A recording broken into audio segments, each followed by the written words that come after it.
Біздің депутаттық сауалымыз Қазақстан Республикасының премьер-министріне жолданады.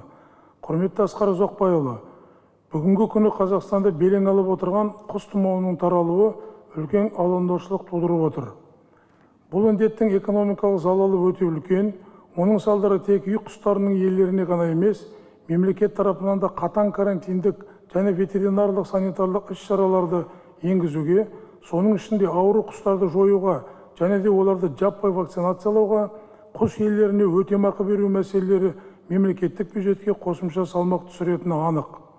Ауыл шаруашылығы министрлігінің соңғы мәліметтері бойынша Қазақстанның бірнеше өңірлерінің 117 елді мекенінде аталған індеттен 576 мың бас әртүрлі құстар өлім-жітімге ұшыраған. Ал Қазақстан құс өсірушілер одағының мәліметтері бойынша құс тұмауының салдарынан құстардың өлімі солтүстік Қазақстан облысында 768 мың бас 2 құс фабрикасында және Қостанай облысында 1 құс фабрикасында 360 мың басты құрайды, яғни тек 3 құс фабрикасында қырылған құстың саны 1 миллион 128 мыңнан асып отыр. Бұл ретте ауыл шаруашылығы министрінің деректеріне сәйкес, арнайы құрылған тиісті комиссиялар кей шаруашылықтарда құс шығынының технологиялық өндірістік себептерін, сондай-ақ құс тұмауынан өлген құстардың нақты санының қателіктері анықталған. Мұндай келеңсіз жағдайлар еліміздегі құс шаруашылығы саласының дамуына кері әсерін тигізу қаупінің өте жоғары екенін көрсетеді.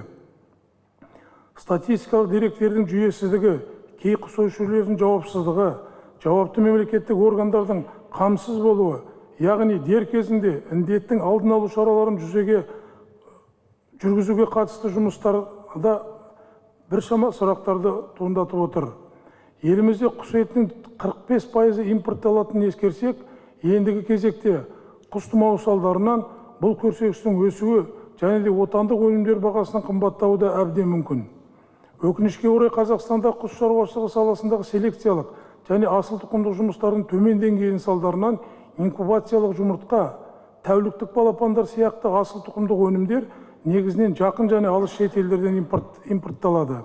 Бұл ретте отандық құс өндірушілерде өз кросстарының болмауы жағдайды одан сайын күрделендіруде.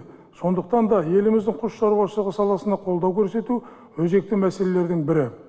Қазақстан Республикасы ауыл шаруашылығы министрінің бұйрығымен асыл тұқымды мал шаруашылығын дамыту, мал шаруашылығы өнімінің өнімділігі мен сапасын арттыру ережелеріне сәйкес нақты өндірісі 100 миллион данадан астам жұмыртқа өндіретін құс фабрикалары бір дана үшін 1,2 теңге норматив бойынша субсидия ала алады.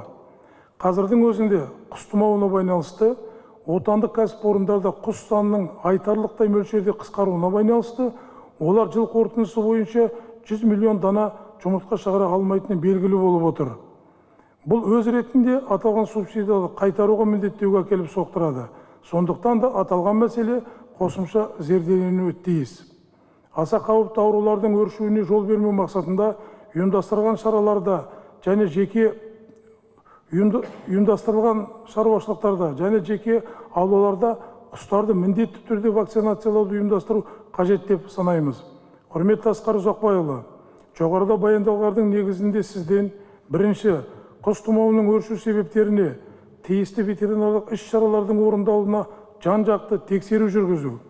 Екінші, құстардың қауіпті ауруларына қарсы міндетті вакцинациялау үшін Қазақстан Республикасының қолданыстағы заңнамасына тиісті өзгерістер мен толықтырулар енгізу. Үшінші, індет салдарынан құс тұмауы жойылған үй құстары үшін нарықтық құны бойынша өтемақы төлеу.